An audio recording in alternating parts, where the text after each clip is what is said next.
नमो बुद्धाय। साधु साधु साधु। नमो तस् भगवतो अरहतो सम्मा सम्बुद्धस्स।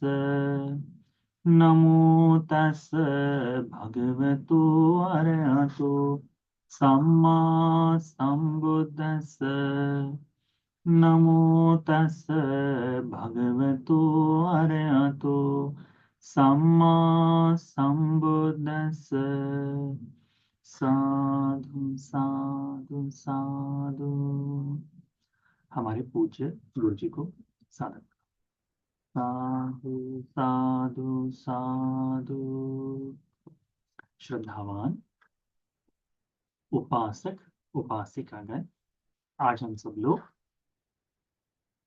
यहाँ इस समय धर्म श्रवण के लिए इकट्ठा हुए हैं। तो आज हमने सोचा कि आपको आरंभ से लेकर जो छोटे छोटे धर्म के उपदेश हैं, इनका जो संपूर्ण बना हुआ पिटक है संयुक्त निकाय, इस संयुक्त निकाय के ऊपर धर्म का उपदेश आरंभित करेंगे। संयुक्त निकाय में पहला ही वर्ग है सगात वर्ग। इस सगात वर्ग में पहला सूत्र है, इस सूत्र पर आज हम लोग चर्चा करने वाले हैं। देवता संयुक्त नलक नलवग्गो, नलवग्ग में पहला सूत्र है ओघ तरण सूत्र। आज हम लोग ओघ तरण सूत्र पर बातचीत करेंगे। भगवान बुद्ध जी कहते हैं, या फिर ये सूत्र इस तरह से आया है, एवं में सुतंग, ऐसा मैंने सुना है। ये जो एवं में सुतंग है, यह हमारे पूजा आनंद भंते जी, जो अनंत भंते जी है, इन्होंने संगीति में जिस समय पूछा गया था उस समय आरंभित करते हुए कि ऐसा मैंने सुना है। तो भगवान जो है एकं समयं भगवा सावधियं विहरति जेतवने अनाथ पिंडिकस्य आरामे। भगवान बुद्ध जी एक समय श्रावस्ती नगर में जेतवन नाम के विहार में, जो अनाथ पिंडिक के द्वारा दान में दिया गया था, ऐसे अनाथ पिंडिक द्वारा पूजा किए गए दान दिए गए विहार में भगवान विराजमान थे। अथको अन्यतरा देवता अभिकंताय रत्या अभिकंतवन्ना केवल कपं जेतवनं ओभासेत्वा येन भगवा तेन संखमी। अथको अन्यतरा, तब तब उस समय कोई एक देवता, यानी अन्यतरा कहते ही कोई एक, ऐसा विशेष कर कर उसका नाम बताया नहीं गया है। कोई देवता संपूर्ण रात्रि में आलोकित होते हुए, अपनी ही प्रकाश से प्रकाशित होते हुए, संपूर्ण जेतवन को मंत्र मुग्ध करते हुए, अपनी ही रोशनी में बांधते हुए, उस संपूर्ण जेतवन को प्रकाशित करते हुए भगवान जहां थे वहां आकर खड़ा हुआ। उपसंकमित्वा भगवंतं अभिवादित्वा एकमंतं अट्ठासी, आकर भगवान बुद्ध जी को नमन किया, नमन कर कर एक तरफ खड़ा हो गया। एकमंतं खिता कोसा देवता भगवंतं एतद वोच। इस तरह एक तरफ खड़े हुए इस व्यक्ति, इस देवता ने भगवान बुद्ध जी को यह प्रश्न पूछा। देखो, आज वर्तमान में इस तरह से होता है कि नहीं? हम कई बार भिक्षुओं से मिलने जाते हैं या लोग हम लोगों से मिलने आते हैं, तो आने के बाद एक तरफ से यदि दर्शनीय व्यक्ति या कोई बड़ा व्यक्ति है या जैसा भी व्यक्ति है, वह जब आता है, उसके आने से विहार के अंदर एक अलग सा भाव उत्पन्न हो जाता है ना? जैसे यदि कोई बहुत बड़ा अधिकारी है तो वो अपने परिवार के साथ यदि आ रहा है, तो यदि उसका कोई गार्ड है, ऐसा कुछ है, तो वो आते ही एक अलग सी चहल पहल हो जाती है कि अरे कोई बड़ा आदमी आ रहा है करके। यदि कोई व्यक्ति अपने परिवार के साथ, बहुत विशाल परिवार के साथ आ रहा है, तो आते ही महसूस हो जाता है कि ऐसा कोई व्यक्ति विहार में प्रवेश कर रहा है। तो ये देवता है।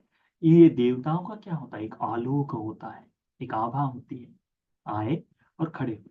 तो हमारे यहाँ भी आकर भंते जी को एक तो वंदामी भंते जी कहेंगे, या फिर नमो बुद्धाय और फिर वंदामी भंते जी कहकर, या फिर वंदामी भंते जी बुद्ध विहार में आ ही गए हैं तो आकर नमन कर लेंगे। वंदामी भंते जी कहने की उस समय आवश्यकता नहीं। क्यों? क्योंकि भंते हमारे आंखों के सामने हैं। तो सामने होने के कारण उनको वहां नमन किया जा सकता है कि बनते आपको नमन करते हैं, और नमन कर कर फिर कहा जा सकता है। तो इन्होंने भी वैसा ही किया, इन देवताओं ने कि आए भगवान के पास और आकर अभिवादन किया। अभिवादन कर कर फिर एक बार खड़े, एक तरफ खड़े हो गए।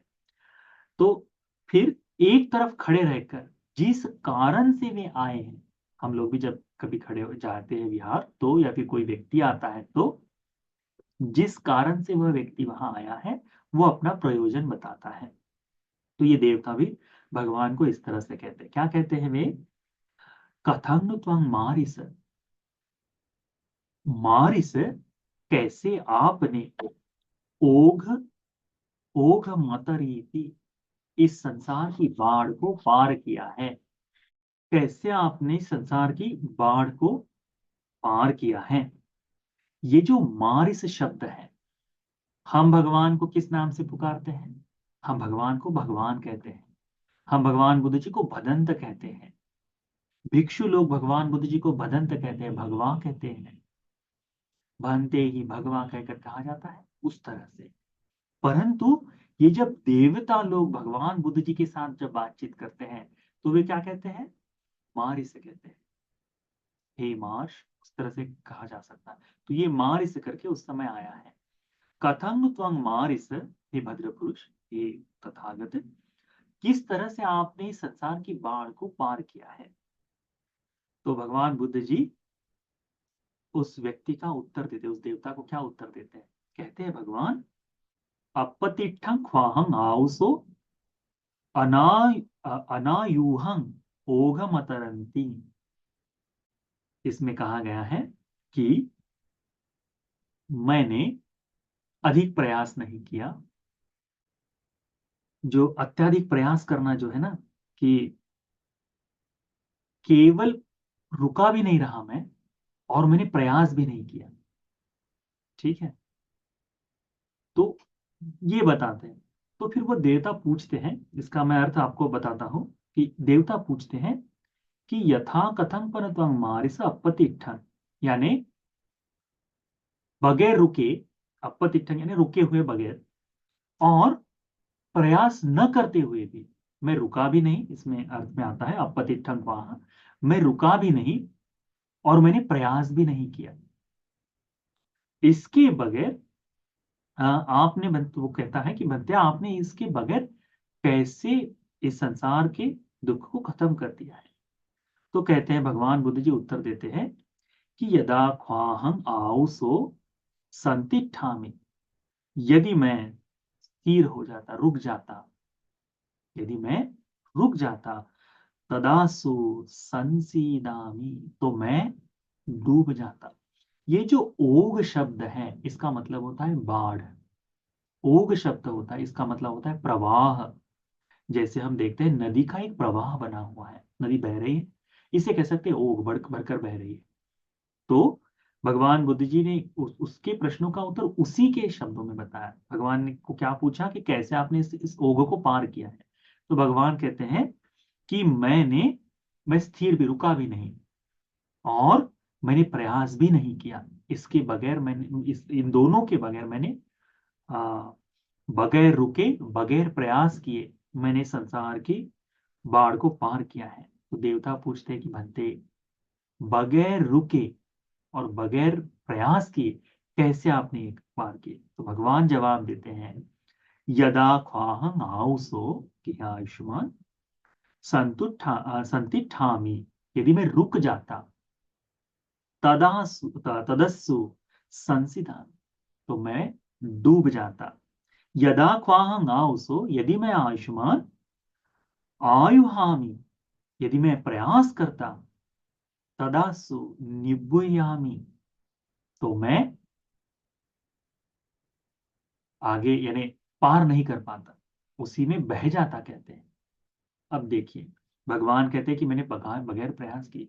तो हमें धर्म के शब्दों का अर्थ समझने के लिए देखना चाहिए। भगवान बुद्ध जी इसमें क्या कह रहे हैं कि जैसे नदी में है, तो भगवान ने कहा कि प्रयास नहीं किया, तो इसका मतलब होता है कि काम सुखल्ली कानु योगो, यानी भवभोग संपत्ति में जो रत रहना है, संपूर्ण भोगते हुए संसार में जो है कि जितना है, ये 5 इंद्रिय है, 6 इंद्रिय हो गया, इनसे पंच काम गुणों को भोगना है। आंखों से सुंदर दर्शन लेने का जो भाव है चल रहा है, उसमें कोई सीमा नहीं। सुनना है, नाच गाना आदि सब में जितना भी है भवभोग संपत्ति, इसको भोगते हुए ऐशो आराम के जीवन जीते हुए जो जीना है, उसे क्या कहते हैं? काम सुखल्लिकान योगो। ऐश्वर्यपूर्ण जीवन जीते हुए जो व्यक्ति प्रयास करता है, तो वो काम सुखल्लिकान योग। फिर उसमें कहा है कि मैंने प्रयास भी नहीं किया, मैं प्रयास भी नहीं किया। एक तो रुका नहीं, रुक जाना यानी काम सुखल्लिकान योग में लिप्त हो जाना। और रुका, मैंने प्रयास भी नहीं किया। प्रयास न करने का मतलब होता है कि मैंने कोशिश नहीं की, अधिक परिश्रम की, जिसे कहते हैं अथ किलमतानुयोगो। अथ किलमतानुयोगो यानी इस शरीर को दंडित करते हुए, पीड़ित करते हुए, जैसे हो सके इसको दंड देकर मैं संसार दुख से मुक्त हो जाऊं। आज वर्तमान में हमें यही दो चीजें दिखाई देती है। देखिए ना, हम भारत में जन्म लिए, भारत में एक बहुत बड़ी विशाल ज्ञान दिखाई देती है। कैसे? कि यदि धन की खोज में लगा है तो बिल्कुल ऐसा चाहता है कि बड़ा ऐश्वर्य हो, बड़ा है, तो वो दिखाई देता है। और यदि संन्यास ले लिया हो तो बिल्कुल शरीर को तपाने वाला, उग्र तप करने वाला, कठोर परिश्रम कर कर किसी न किसी तरह से कोशिश करने की, ये जो बताई जाती है वही तरीके दिखाई देते हैं। भगवान कहते हैं इन दोनों को मैंने छोड़ दिया, इसके बगैर एक ही मार्ग बचता है, वो है आर्य अष्टांगिक मार्ग।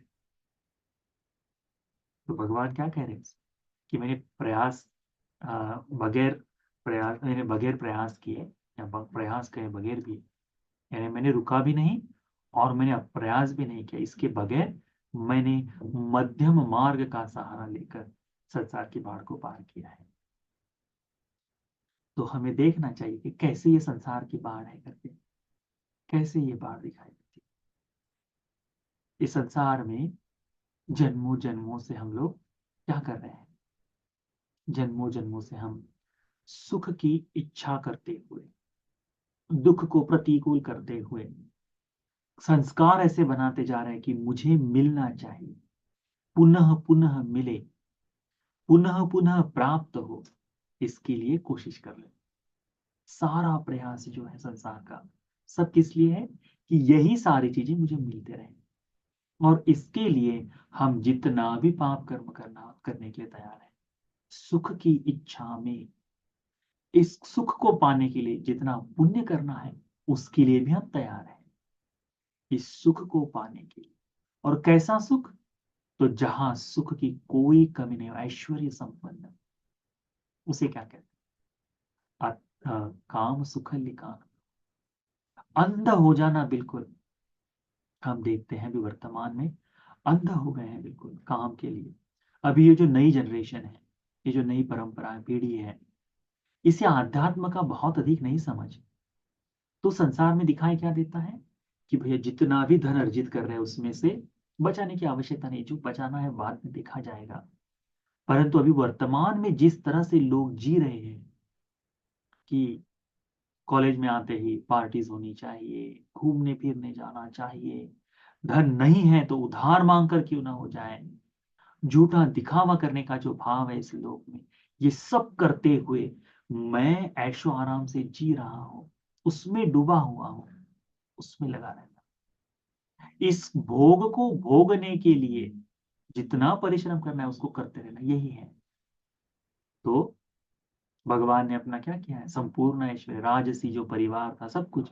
आप देखिए ना, बुद्ध के समय में कैसा था कि 3 उनके लिए विशेष करके आराम बनाए गए थे, विहार रूम, घर बनाए गए थे, महल बनाए गए थे।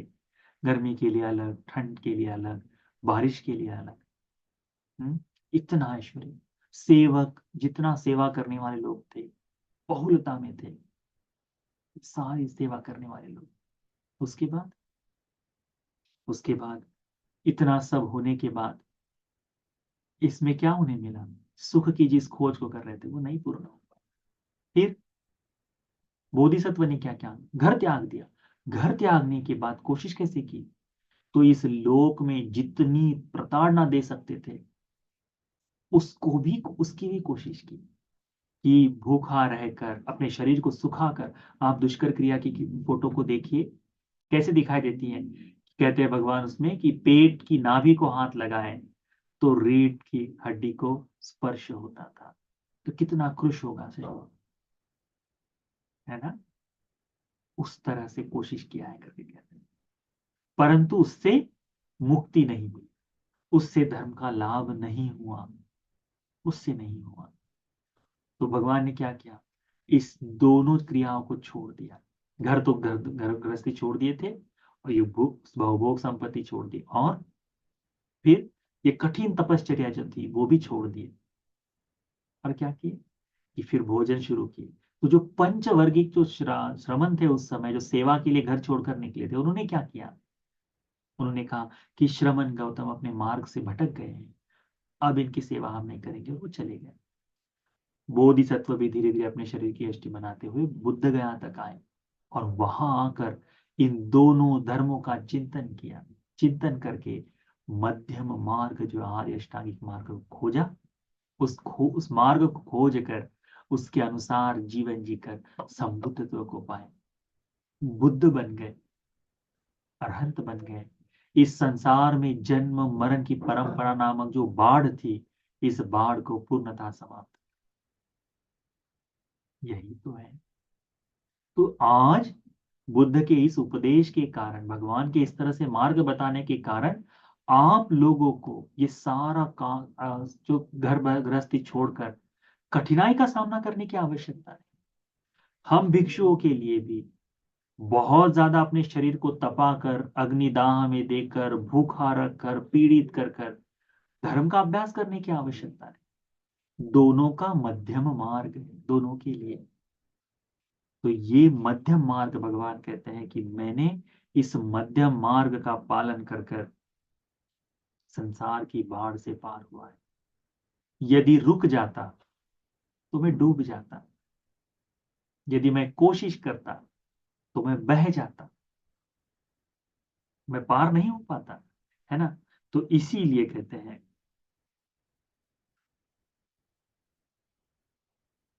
इसीलिए क्या कहते हैं कि मैं इन दोनों के बगैर मध्यम मार्ग का पालन करते हुए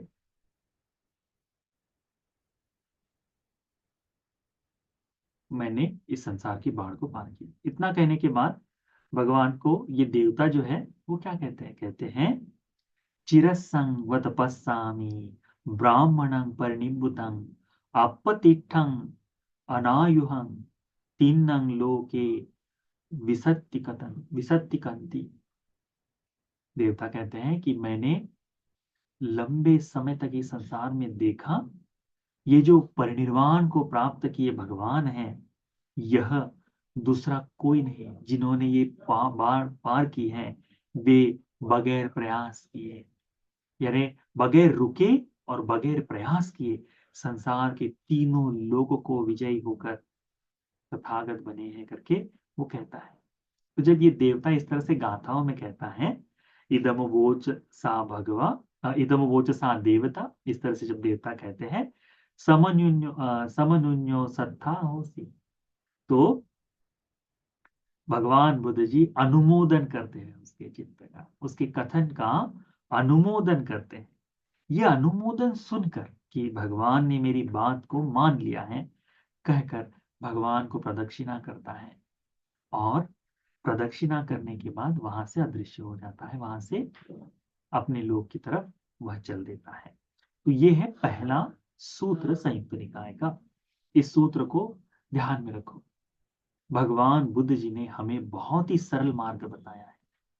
एक तो अधिक प्रयास के लिए भी नहीं, और बिल्कुल भी रुक जाने के लिए भी, एक मध्यम तरीके से चलते रहने के लिए है, इसी को भगवान ने आरब्ध वीर्य कहा है।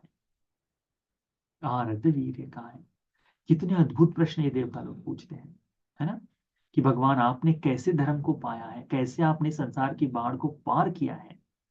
तो भगवान कहते हैं बिल्कुल सरल शब्दों में, तो इस धर्म को जान लो, इसको समझ लो। तो ये जो सूत्र है आप सभी को इस बुद्ध शासन में आर्य अष्टांगिक मार्ग को समझकर आर्य अष्टांगिक मार्ग के ऊपर चलने वाला श्रावक बनने के लिए ये धर्म का उपदेश उपकारी हो जाए। साथ साथ